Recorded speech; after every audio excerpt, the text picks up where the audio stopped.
રાજનેતાઓના ક્ષત્રિયો પરના નિવેદનનો મામલો ઓર ગરમાયો છે। કલેક્ટરને રજૂઆત કરવા માટે પહોંચી રાજકોટ કરણી સેના।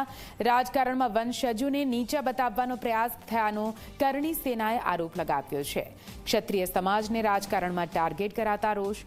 પરસોત્તમ રૂપાલાથી લઈ રાહુલ ગાંધીએ ક્ષત્રિય સમાજ પર ટિપ્પણી કરી હોવાનું ભૂપતસિંહનું કહેવું છે। અમારા જ વિશે ટીકા ટિપ્પણી કરી રહ્યા છે તો આ કોઈ મોટું ષડયંત્ર લાગે છે અમને બદનામ કરવામાં માંગે છે કે રાજપૂત સમાજને એક નીચો બતાવવામાં માંગે છે, જ્યારે કે બધા સમાજમાં ક્ષત્રિય સમાજનું એક ઊંચું સ્થાન છે। એની જગ્યાએ અમારું સ્થાન નીચે પાડવા માટે આ લોકોના બધાના પ્રયત્નો છે।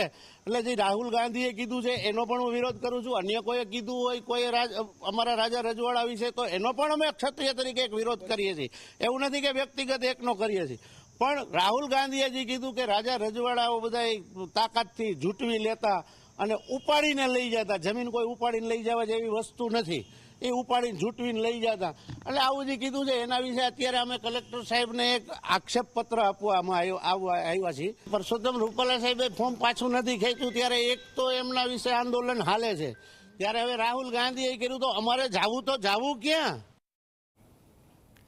51 શક્તિપીઠના પ્રચાર માટેનો અંબિકા રથ પહોંચ્યો છે અમદાવાદ। શક્તિપીઠ અંબાજીનો અંબિકા રથ ગામે ગામ ભક્તો